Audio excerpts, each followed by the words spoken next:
Hi.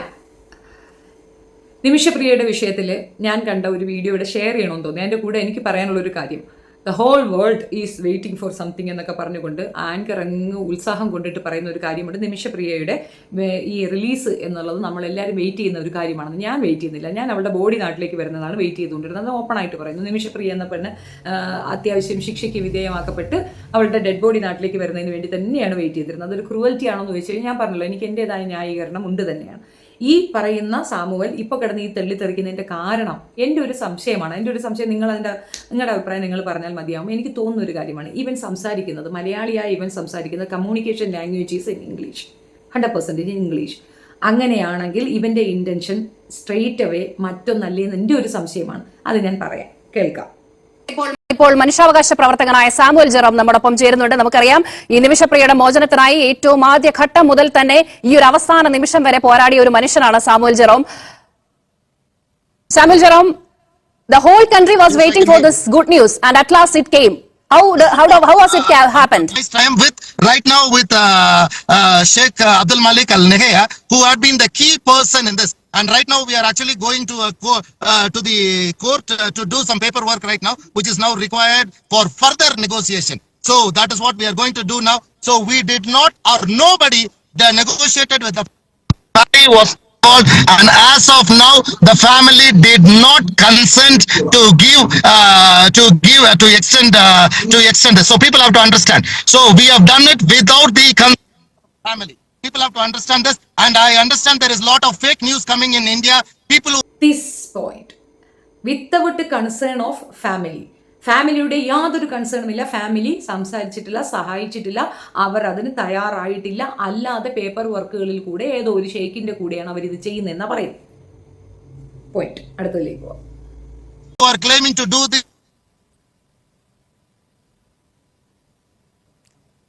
Yes. ചില സാങ്കേതിക പ്രശ്നങ്ങളുണ്ട്. സാമുവൽ ജെറോം ആണ് ഇപ്പോൾ നമ്മോട് സംസാരിച്ചത്. അദ്ദേഹം ഇതുമായി ബന്ധപ്പെട്ട കോടതിയിലേക്ക് പോകുന്നു എന്നുള്ള കാര്യമാണ് പറയുന്നത്. Over the life of a so I mean, like, if people are thinking that they have spoken with family and all those things, we have done this without the consent of the family. At this point of time, I want to give thanks to many people, and these are the people who were only involved. First of all, I want to thank God for giving people who could help us. Number two, I want to thank our MLA Chandy Oman. He was the key behind this. And I just want to also thank the governor of Kerala. Amazing work. I just want to thank our honorable prime minister. Amazing work. I want to thank our home minister. Amazing work. I want to thank our external affairs ministry. Amazing work. The whole team of our embassy in Saudi Arabia, amazing work. The local staff, Mr. Badr, amazing work. So these are, and Sheikh Abdul Malik Nahya, who is actually here. I mean, I think so. You can all see him. Yes. Say hello. Hello. Okay. You can. Hello. No. You're on a video. Just yes. So and actually, I mean, right now I'm very busy. അയാൾക്ക് കാണിച്ചു കൊടുത്ത് അത് video ആണെന്ന് കാട്ടിക്കൊടുത്ത് video കണ്ടിട്ട് അത് കൃത്യമായിട്ട് പറയാൻ പറ്റാത്ത ഒരു പൊട്ടനെ കൊണ്ടുവന്നിട്ട് ഇവനാണ് അയാളെ ഇറക്കാൻ സഹായിച്ചെന്നാ പറയുന്നേ. കേൾക്കാം. Execution happens. As of now, we know that it's just get postponed. No, it is postponed. Yes, I mean all the details I don't have it right now. Once I have the details, I can tell you. I can give it. So at this point of time, you have to understand. Nobody intervened. No charcha with the family. Nothing. So that's all. Sorry to say, bullshit lies. So nothing. We did not talk to anybody. We got it done without the consent of the family. So that is what it is. So who are trying to claim just we did that are all fake news. Is what next? What next is something that we will see. That is why I had been quiet on this, and people have to know. And since We had the news since actually Sunday. We had the confirmed news, but I had been quiet. I will be quiet, and that is what it is. I don't have to fill in media.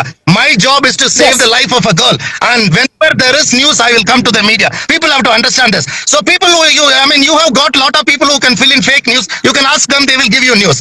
But my news will come when there is something really happening. I will come to the media. Yes, thank you mister Samuel Jerome. ഏതായാലും അദ്ദേഹം ഇപ്പോൾ പറഞ്ഞത് വെച്ച് മനസ്സിലാക്കുന്നത് വധശിക്ഷ മരവിപ്പിച്ചു എന്നല്ല, മാറ്റിവെച്ചിരിക്കുന്നു എന്നുള്ള കാര്യമാണ് മനസ്സിലാക്കുന്നത്.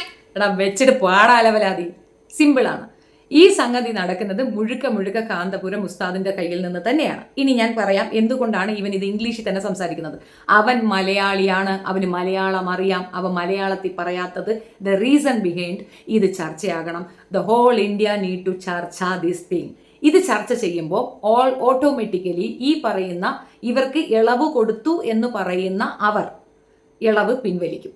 പറ്റില്ല, കൊല ചെയ്തേ മതിയാവുള്ളൂ, കൊന്നു കളഞ്ഞേക്കാൻ അവർ ഉറച്ചു നിൽക്കും. കാന്തപുരം ഉസ്താദ് പോയ കാര്യം നടക്കാതെ തിരിച്ചു വരേണ്ട ഒരു അവസ്ഥ വരും. കാരണം സ്ട്രിക്റ്റ്ലി അവരൊരു കാരണവശാലും മാപ്പ് കൊടുക്കില്ല എന്ന് പറഞ്ഞാണ്. അവർക്ക് ഈ പണം വേണ്ട എന്ന് പറഞ്ഞു.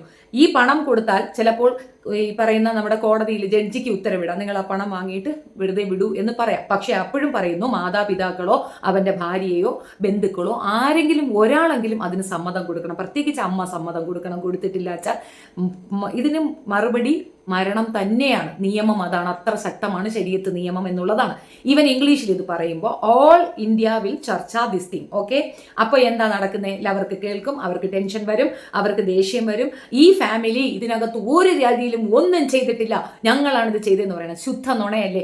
നാളെ നടക്കാനിരിക്കുന്ന വധശിക്ഷയ്ക്ക് ഇത്രയും വർഷക്കാലമായിട്ട് ഒന്നും ചെയ്യാൻ പറ്റാതിരുന്ന ഇവൻ പെട്ടെന്നൊരു ദിവസം കാന്തപുരം ഉസ്താദ് എൻട്രി ആകുന്ന ദിവസം ഞാൻ ചെയ്തിട്ടുണ്ട്, ഞാനാണ് എവരിത്തിങ്, എൻ്റെ കൂടെ ഇരിക്കുന്ന ഡ്രൈവറാണ് എവരിത്തിങ്, എടുപിടി വേലയ്ക്ക് ചെയ്യുന്ന ഒരങ്ങനാണ് എവരിത്തിങ് എന്ന് പറഞ്ഞ് അതും ഇംഗ്ലീഷിൽ പറയുന്നതിൻ്റെ റീസൺ നിമിഷയെ കൊല്ലുക എന്നുള്ള ഉദ്ദേശ ലക്ഷ്യമാണ്. ആക്ച്വലി ആ അമ്മ സത്യം മനസ്സിലാക്കുക, നിങ്ങളുടെ കൂടെയുള്ള ഇവനാണ് യഥാർത്ഥ പ്രതി, ഇവനാണ് അവളെ കൊല്ലാനുള്ള എല്ലാ കാരണവും വെക്കുന്നത്. സാധാരണ ഇസ്ലാമിലുള്ള സ്ത്രീകൾ, പ്രത്യേകിച്ച് അമ്മമാര്, മകൻ നഷ്ടപ്പെട്ട വേദനയാണെങ്കിൽ പോലും ഒരു പെണ്ണല്ലേ അപ്പുറത്തുനിന്ന് കാണുമ്പോൾ കൺസേൺ ചെയ്യും, ഇളവുകൾ കൊടുക്കും, പരിഗണിക്കും. പക്ഷേ അവിടെ അത് നടക്കാതിരിക്കുന്നത് ഇവൻ ഇതിൻ്റെ ഇടയിൽ കളിക്കുന്നത് കൊണ്ടാണെന്നാണ് എനിക്ക് മനസ്സിലായത്. എനിക്ക് അങ്ങനെയാണ് തോന്നിയത്. നിങ്ങൾക്ക് എങ്ങനെയാണ് തോന്നിയത്? നിങ്ങൾ അഭിപ്രായം പറയുക. സെക്കൻഡ് തിങ്, ഇവൻ ഇത്ര വെപ്രാളപ്പെട്ട് ആക്രോശിച്ച് ഈ ബഹളം അത്രയും വെക്കുന്നതിൻ്റെ കാരണം ഇവൻ എന്താ മലയാളം പറഞ്ഞാൽ പോരെ, ഇംഗ്ലീഷിൽ പറഞ്ഞാലല്ലേ അവർക്ക് കേൾക്കുകയുള്ളൂ. ഇനി അഥവാ നിമിഷപ്രിയ മരണപ്പെട്ടു എന്ന് വയ്ക്കാം, ആരുടെ കുഴപ്പം? അപ്പോൾ ഇവരെന്ത് പറയും? ആ ഫാമിലി ശരിയല്ല, ക്രിസംഗിയുടെ ഉള്ളിൽ ലഡ്ഡു പൊട്ടിയതാണ്. എങ്ങനെയും നിമിഷപ്രിയ അവസാനിക്കുകയാണെങ്കിൽ ആ ഒരൊറ്റ കാരണം പറഞ്ഞുകൊണ്ട് ഇസ്ലാമിയരെ ഒരു 10 കൊല്ലത്തേക്ക് അടിക്കാനുള്ള സാധനം അപ്പുറത്ത് കൊടുക്കും. നോക്കൂ, അവരെല്ലാം റെഡിയായി നിൽക്കുകയാണ്. പോസ്റ്റിന്റെ പുറത്ത് പോസ്റ്റ് തന്നെ വരുന്നുണ്ട്. കാമിത അവിടെ കിടന്ന് അറുമാദിക്കുന്നുണ്ട്. ഇത് മുഴുക്ക മറ്റേതിന്റെ കുഴപ്പമാണ്, ശരിയത്ത് പ്രശ്നമാണ് എന്നൊക്കെ അവള് കിടന്ന് പറയുന്നു. പിന്നെ ആരിഫ് ഹുസൈൻ സുഷമ സ്വരാജിനെ ബൂസ്റ്റപ്പ് ചെയ്യുന്നു. സുഷമ സ്വരാജ് നല്ല ഒരു മിനിസ്റ്ററാണ്, തർക്കമില്ല, സൂപ്പറായിരുന്നു. അവരെ കൊണ്ട് സാധിച്ച ഏറ്റവും നല്ല കാര്യമാണ് അറ്റ്ലസ് രാമചന്ദ്രനെ പുറത്തിറക്കാൻ സാധിച്ചത്. അത് വളരെ വലിയ സംഭവമാണ്. ആര് സഹായിക്കാതിരുന്ന അദ്ദേഹത്തിന് പുറത്തേക്ക് വരാനുള്ള വഴി തുറന്നു കൊടുത്തത് സുഷമ സ്വരാജ് തന്നെയാണ്. പിന്നെ സ്ത്രീകൾക്ക് വേണ്ടി ഒരുപാട് കാര്യങ്ങൾ അവർ ചെയ്തിട്ടുമുണ്ട്, തർക്കമൊന്നുമില്ല. പക്ഷെ അതും ഇതും ഒക്കെ മാച്ചപ്പ് ചെയ്ത് കാന്തപുരം ഉസ്താദിനെ അങ്ങേയറ്റം മോശമായിട്ട് അവഹേളിച്ചുകൊണ്ട് ഇവർ ഓരോരുത്തരും എഴുതുകയാണ്. ഈച്ച് വലിക്കുന്ന നരമ്പ് രോഗി ഫസൽക്കാരായിട്ടും കിടന്ന് കരയുന്നുണ്ട്. നമുക്ക് വരും ദിവസങ്ങൾ അതെടുത്ത് റിയാക്ട് ചെയ്യാം. അതിനകത്ത് ഞാനിപ്പോൾ ഡീറ്റെയിൽ പറയാം. ഈ വിഷയത്തിലേക്ക് വരാം. ഇവൻ തൊള്ള പൊട്ടിക്കുന്ന, ഇവന്റെ വളിനരമ്പ് പൊട്ടിക്കുന്നതിന്റെ റീസൺ ആ പെണ്ണിനെ കൊല്ലാൻ വേണ്ടിയിട്ടാണ്. ഇപ്പോൾ സംസാരിച്ചിരിക്കുന്നത് കാന്തപുരം ഉസ്താദ് തന്നെയാണ്. നിങ്ങൾ ഫോറിൻ അഫയേഴ്സ് പോയി സംസാരിച്ചിട്ട് കാര്യമില്ല, ഇവിടുന്ന് പ്രധാനമന്ത്രി സംസാരിച്ചിട്ട് അനക്കമില്ല, നടക്കൂല. അവർ കൊല്ലും എന്ന് പറഞ്ഞാൽ കൊല്ലുക തന്നെ ചെയ്യും. വധശിക്ഷ നടപ്പിലാക്കും 100%. അറ്റ് എനി കോസ്റ്റ് അത് ചെയ്യും എന്നുള്ളതാണ് ഉറപ്പ്. അതങ്ങനെയും പാടുള്ളൂ. അത്രയും വലിയ ക്രൈമാണ് അവൾ ചെയ്തിട്ടുള്ളത്. അവൾ ഒരു കാരണവശാലും ദയ അർഹിക്കുന്ന സ്ത്രീയല്ല. അവളുടെ മക്കൾ വളർന്ന കുട്ടികളാണ്, ചെറിയ മക്കളുമല്ല. പക്ഷേ ആയിരുന്ന സമയത്ത്, കുഞ്ഞുങ്ങളായിരുന്ന സമയത്ത് ആ കൺസേണിൽ അവൾക്ക് മോചനം കിട്ടുമായിരുന്നു. അതിനാരും ശ്രമിച്ചിട്ടുണ്ടായിരുന്നില്ല. ശ്രമിച്ചിട്ട് പോലും ആരും മൈൻഡ് ചെയ്തിട്ടില്ല. ഇപ്പോൾ വധശിക്ഷ നാളെ നടപ്പാക്കുമെന്ന് കേൾക്കുമ്പോൾ ഉസ്താദ് മനസ്സലിഞ്ഞ് അവിടെ ഇറങ്ങിയിട്ടുണ്ട്. അദ്ദേഹം പോയി സംസാരിച്ചതിൻ്റെ പേരിൽ പോസ്റ്റ്പോണ്ട് ചെയ്യാൻ തയ്യാറാവുകയും അദ്ദേഹത്തിനോട് സംസാരിക്കാൻ തയ്യാറാവുകയും ചെയ്തിട്ടുണ്ട് കുടുംബം. അതാണ് സത്യം. കുടുംബം പോസ്റ്റ്പോൺ ചെയ്യാനേ പറഞ്ഞിട്ടുള്ളൂ. പണ്ട് ഞാൻ കണ്ട ഒരു ചിത്രമാണ്, ഒരു വലിയ മല ഒഴുകി ഇറങ്ങി വരികയാണ്, മീൻസ് ഒരു ചെറിയ ഗ്രാമത്തിലേക്ക് ഈ ലാൻഡ് സ്ലൈഡ് പോലെ വരികയാണ്. അവിടെ നിന്ന് ഒരു അത്യാവശ്യം കല്ലുമാൻ എന്ന് പറയും, അത് അദ്ദേഹം ഇങ്ങനെ താങ്ങി പിടിച്ചുകൊണ്ട് നിൽക്കുകയാണ്. അപ്പോൾ അദ്ദേഹത്തിൻ്റെ കൈ എങ്ങാണ്ടപ്പെട്ടിട്ട് ഈ ഗ്രാമത്തിലെ ഒരു വീടിൻ്റെ ഒരു ഭാഗം ഒന്ന് പൊടിഞ്ഞങ്ങോട്ട് വീടുന്നുണ്ട്. ഉടനെ അവിടെയുള്ളവരെല്ലാവരും കൂടെ കല്ല് പറക്കി ഈ മാനെ എറിയുകയാണ്. അപ്പോൾ അദ്ദേഹം എന്ത് ചെയ്യുമെന്ന് അറിയാമോ, മറ്റേതങ്ങ് വിട്ടുകൊടുക്കും, എല്ലാം കൂടെ വന്ന് മൊത്തത്തിൽ നശിച്ചങ്ങ് പോകും. ഇവർ എക്സ്പെക്ട് ചെയ്യുന്നതും അതാണ്. കാന്തപുരം ഇത് അറിയുന്നുണ്ടാവും, അദ്ദേഹത്തിൻ്റെ അടുത്ത് ഇതുപോലെ സ്ക്രൂ ചെയ്ത് കൊടുക്കും. ഇസ്ലാമിയർക്ക് എല്ലാം ദേഷ്യം വരും. ഇപ്പോൾ നമുക്കും അങ്ങനെയല്ലേ തോന്നുന്നത്, രക്ഷിക്കണ്ടായിരുന്നു, വേണ്ടായിരുന്നു നമുക്ക് തോന്നില്ലേ? ഈ തോന്നൽ നമുക്കുണ്ടാവുകയും നമ്മൾ തിരിച്ചു മാറി പറയുകയും ചെയ്യുമ്പോൾ നമ്മളുടെ ഉള്ളിലുള്ള ക്രൂവൽറ്റി ഇതാണെന്ന്, നമ്മൾ കുഴപ്പക്കാരാണെന്ന് പറയാനുള്ള കാസ തീവ്രവാദിയുടെ ആ വായ്ത്താളമാണ് നിങ്ങൾ കേട്ടത്. ഈ ക്രിമിനലാണ് സത്യത്തിൽ ആ പെണ്ണിൻ്റെ ഏറ്റവും വലിയ ശത്രു എന്ന് ഞാൻ പറയും. അവൻ ഇതിനകത്ത് ക്രെഡിറ്റ് എടുക്കുന്നത് എന്തിനാണ്? ഒരാളെ റിലീസ് ചെയ്തുകൊണ്ടിരുന്ന ക്രെഡിറ്റ് എന്തിനാണ്? റിലീസ് ചെയ്യാൻ കഴിയുമായിരുന്നെങ്കിൽ എപ്പോഴോ ചെയ്യുമായിരുന്നു. ഇതിൽ ബോച്ച ഇറങ്ങിയത് കൊണ്ടാണ് കാന്തപുരം ഇറങ്ങിയത്. അതും നിങ്ങൾ മനസ്സിലാക്കാൻ വേണ്ടി പറയണം. ഇതുവരെയും കാന്തപുരം എന്തുകൊണ്ട് ഇറങ്ങിയില്ല എന്നുള്ള ചോദ്യത്തിൻ്റെ ഉത്തരമാണ് ഇത്. ബോച്ചെ അന്വേഷിച്ചിട്ടുണ്ടാകും, നടക്കാമെങ്കിൽ സാധിക്കുമെങ്കിൽ സാധിക്കട്ടെ, ഞാൻ 1 കോടി രൂപ തരാമെന്ന് മനസ്സ് തുറന്ന് അദ്ദേഹം പറയുമ്പോൾ അദ്ദേഹത്തിൻ്റെ വാക്കുകൾക്ക് വിധേയപ്പെട്ടിട്ടോ അല്ലെങ്കിൽ മനസ്സിലാക്കിയിട്ടോ ആയിരിക്കും ഇദ്ദേഹം ഇറങ്ങിയിട്ടുണ്ടാകാൻ ചാൻസ്. എല്ലാവരും ഫോഴ്സ് ചെയ്തിട്ടുണ്ടാകാം. ഇപ്പോഴും പറയുന്നു, ഇന്ത്യയിൽ ഒരാളും അവൾ വരണമെന്ന് ആഗ്രഹിക്കുന്നു എനിക്ക് തോന്നുന്നില്ല. മനസ്സാക്ഷിയുള്ള ഒരാളും അവൾ പുറത്തിറങ്ങണമെന്ന് ആഗ്രഹിക്കത്തില്ല. അത് മറ്റൊന്നും കൊണ്ടല്ല, അവൾ ചെയ്ത ചെയ്ത്തിൻ്റെ അത്രയും തീവ്രത കൊണ്ടാണ്. അവൾ അതിന് എന്ത് എക്സ്പ്ലനേഷൻ തന്നാലും അത് മതിയാകത്തില്ല. ഞാൻ പറഞ്ഞല്ലോ, നമുക്ക് പ്രണയിക്കാനുള്ള സ്വാതന്ത്ര്യമുണ്ട്. അവിഹിതങ്ങളും പോട്ടെ എന്ന് വയ്ക്കാം, ഓക്കെ, നോ പ്രോബ്ലം. അവർക്ക് ഇഷ്ടമില്ലാത്ത എന്തെങ്കിലും ആ പാർട്ട്ണറുടെ അടുത്ത് കണ്ടിട്ടായിരിക്കും വേണ്ടാന്ന് വെച്ചിട്ട് അടുത്തുണ്ട്. പക്ഷേ അവനെ കൊല്ലുന്നത്, അതും അവൻ്റെ പണം തട്ടിയെടുക്കാൻ വേണ്ടി ചെയ്യുന്നത് ഒരിക്കലും ക്ഷമിക്കാൻ പറ്റത്തില്ല. മയ്യത്ത് നമസ്കാരവും മയ്യത്തിന് അതിൻ്റെതായ റെസ്പെക്റ്റോട് കൂടി അടക്കാനുള്ള അവകാശവും ആ കുടുംബത്തിനുണ്ട്. പല പൊട്ടിത്തെറികളിലും മറ്റതിലുമൊക്കെ നശിച്ചു പോകുമ്പോൾ ഇവരൊക്കെ കളിയും ജിഹാദ് എന്നൊക്കെ പറയുമ്പോൾ ഇസ്ലാം എന്താണെന്ന് കൃത്യമായി മനസ്സിലാക്കി എനിക്ക് പുച്ഛമാണ് തോന്നാറ്. മയ്യത്തിന് കൊടുക്കുന്ന ഓണർഷിപ്പ് ഒരിക്കലും പൊട്ടിത്തെറിപ്പിച്ച് കളയാൻ സമ്മതിക്കുന്നതല്ല. അങ്ങനെ ഒരാൾ നിർദ്ദേശിക്കുന്നുണ്ടെങ്കിൽ അത് ഇസ്ലാം അല്ല എന്നാ പറയുന്നത്. അത് ഇതേപോലെ ഇസ്ലാം വിരുദ്ധർ അവരെ കൊണ്ട് ചെയ്യിക്കുന്നതാണ്. ഈ കമ്മ്യൂണിറ്റി മറ്റുള്ളവരുടെ മുന്നിൽ അക്സെപ്റ്റൻസ് നേടുകയും അവർക്ക് നല്ല വാക്ക് കേൾക്കുകയും ചെയ്യുമെന്നുള്ള വെപ്രാളം ഒന്നുകൊണ്ട് മാത്രമാണ് ഈ ഒരു ബാക്ക് വർക്ക് ഇതിനകത്ത് നടക്കുന്നത്. കൃത്യമായി പറഞ്ഞു കഴിഞ്ഞാൽ ഇത് മോദി ബൂസ്റ്റ് ചെയ്യാനോ അല്ലെങ്കിൽ മറ്റൊന്നിനും അതൊന്നുമല്ല. കേരളത്തിലെ ഇങ്ങേ കോണിൽ അയാൾക്ക് ഒട്ടും ഇഷ്ടപ്പെടാത്ത ഒരു കോണിൽ കിടക്കുന്ന ഒരു സ്ത്രീയെ രക്ഷപ്പെടുത്താൻ ഇതുവരെ ശ്രമിക്കാത്ത ഒരാൾ പെട്ടെന്ന് ഒരു ദിവസം ശ്രമിച്ചു. അതിന് പിണറായി വിജയൻ പോലും പറയണു, ഞാൻ കത്തെഴുതി ഗവർണർക്ക്, അതിൻ്റെ മൂലമാണിത് വന്നത് എന്ന് പറയുമ്പോൾ നോ വേ അപ്രീസിയേഷൻ കൊടുക്കുന്നത് മുഴുക്ക ഈ പറയുന്ന BJP-കാർക്കും അതേപോലെ തന്നെ ഇത്തരത്തിലുള്ള ആൾക്കാർക്കുമാണ്. ഒരു കാരണവശാലും അക്സെപ്റ്റ് ചെയ്യാൻ ഒക്കത്തില്ല. അതേപോലെ ചാണ്ടി ഉമ്മൻ്റെ കേസിൽ ഞാൻ തർക്കം പറയുന്നില്ല. മിക്കവാറും കാര്യങ്ങളിൽ സോഷ്യൽ റെലവൻ്റ് ആയിട്ടുള്ള ടോപ്പിക്കുകളിലൊക്കെ പുള്ളി ഇടപെടുന്നുണ്ട്. അപ്പനെ പോലെ തന്നെയാണ്. പക്ഷെ അതിനകത്തൊരു മാടമ്പിത്തരമുണ്ട്.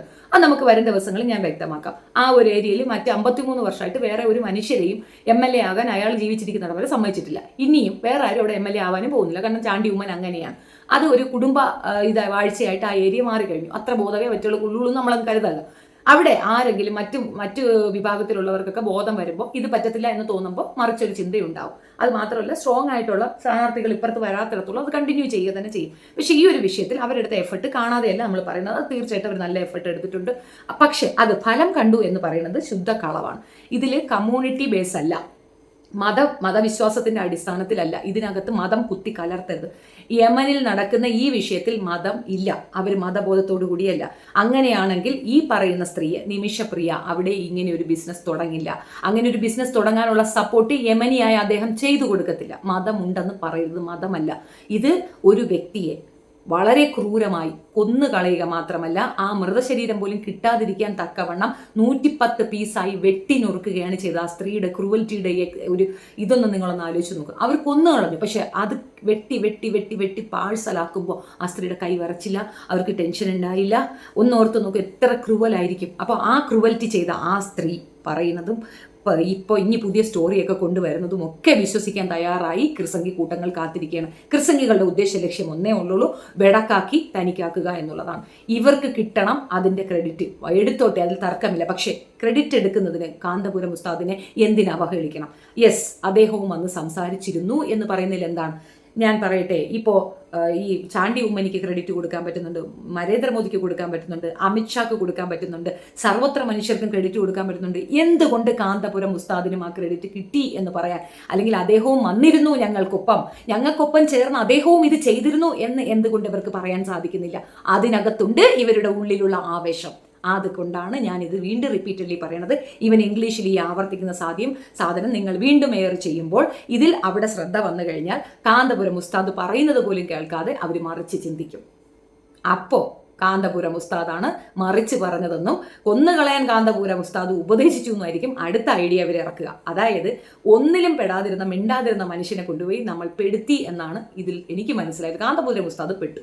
ഈ നിമിഷപ്രിയയെ രക്ഷിക്കാതിരുന്നാലും പ്രശ്നം, രക്ഷിച്ചാലും പ്രശ്നം. രക്ഷിച്ചാൽ ഒരു പ്രതിഫലവും ഇല്ല, പകരം കള്ളനാണെന്നും ഫേക്കായിട്ടുള്ള ഇതെടുക്കാൻ അപ്രീസിയേഷൻ എടുക്കാൻ പോയി ചാടിയതാണെന്നുള്ള പേര് എന്തായാലും വരും. ഇനി ഇതിൽ നിന്ന് പിന്മാറി ഇങ്ങോട്ട് വന്നാൽ നിമിഷപ്രിയ കൊല്ലപ്പെടും. അപ്പോഴും പറയും കാന്തപുരം ഉസ്താദ് അവിടെ പോയി ഓതി കൊടുത്തത് കൊല്ലാനാണ് എന്ന് പറയും. ഓർത്തു നോക്കൂ, നാളെ നടക്കേണ്ട വധശിക്ഷയിൽ കാണാൻ വേണ്ടി കാഴ്ചക്കാരായി ബന്ധുമിത്രാദികളെല്ലാം തയ്യാറായി നിൽക്കുന്നിടത്ത് ആ കുടുംബം 1% പോലും ഇതിൽ നിന്ന് മാറിയില്ല എന്നുള്ളത് മുഴുക്ക സത്യമാണ്. പക്ഷേ കേൾക്കാൻ തയ്യാറാണെന്ന് പറഞ്ഞതുകൊണ്ടാണ് ഇത് പോസ്റ്റ്പോൺ ചെയ്തത്, അല്ലാതെ വേറെ ഒരു റീസണുമില്ല. വർഷങ്ങളായി നടക്കുന്ന ഈ യുദ്ധത്തിൽ പെട്ടെന്നൊരു ദിവസം ഒരു കാര്യവുമില്ലാതെ സ്റ്റോപ്പ് ചെയ്യപ്പെടുകയും പോസ്റ്റ്പോൺ ചെയ്യപ്പെടുകയും ചെയ്യുന്ന ഒരു സാഹചര്യം ഇപ്പോൾ അവിടെ നിലവിലില്ല. നാളേക്ക് നടക്കേണ്ട വധശിക്ഷ നടക്കണമായിരുന്നു. ഇതാണ് ഈ കുണ്ടാമണ്ടി ഫലം എന്ന് പറയുന്നത്. ഏതായാലും നമുക്ക് മനസ്സിലായ ഒരു കാര്യം, അത്രയും നീതിമാനായ ഒരു മനുഷ്യനായതുകൊണ്ടാണ് ഈ ഒരു അവസരത്തിൽ പോയി ഇടപെട്ടത്. അദ്ദേഹത്തിന് അതിന് തോന്നിയതിൻ്റെ കാരണം ബോച്ചയായിരിക്കാനാണ് സാധ്യത എന്ന് തോന്നുന്നു. ചിലയിടങ്ങളിൽ ബോച്ച മൗനം പാലിക്കുന്നതാണ്. നല്ലത് ചെയ്താൽ, നല്ലത് ചെയ്യുന്നവർക്ക് കാലമില്ലാത്തൊരു കാലത്ത് അത് കൂടുതൽ അതിൻ്റെ അകത്തേക്ക് ഇറങ്ങി സംസാരിക്കേണ്ടെന്ന് തോന്നി അദ്ദേഹം മൗനം പാലിക്കുന്ന ചില സ്ഥലങ്ങളിൽ ഞാനും കണ്ടിട്ടുണ്ട്. അത് ഇതായിരിക്കും കാരണം. എന്ത് തന്നെയായാലും ഒരു വ്യക്തിയുടെ പേഴ്സണൽ ലൈഫോ അല്ലെങ്കിൽ പഴയ കുറേ തെറ്റുകളോ ഒക്കെ എടുത്തു കൊണ്ടുവന്ന് അദ്ദേഹം ഇന്ന് ചെയ്ത നന്മയെ കാണാതെ പോകുന്നത് തെണ്ടിത്തരം മാത്രമാണ്. അതേപോലെ എച്ചിൽ മുസ്ലിമുകൾക്കുള്ള മറുപടിയുമായിട്ട് ഞാൻ വീണ്ടും വരുന്നതായിരിക്കും. ഈ വിഷയത്തിൽ നിങ്ങളുടെ അഭിപ്രായം കമൻറ്റിൽ രേഖപ്പെടുത്തുക. ഞാൻ ഉദ്ദേശിച്ചത് തന്നെയാണോ നിങ്ങൾ ഉദ്ദേശിക്കുന്നതെന്ന് കേൾക്കാൻ ഒരാഗ്രഹമുണ്ട്. Thank you so much. ഇഷ്ടപ്പെടുകയാണെങ്കിൽ ലൈക്ക് ചെയ്യണേ, ഷെയർ ചെയ്യണേ ആൻഡ് സബ്സ്ക്രൈബ് മൈ ചാനൽ.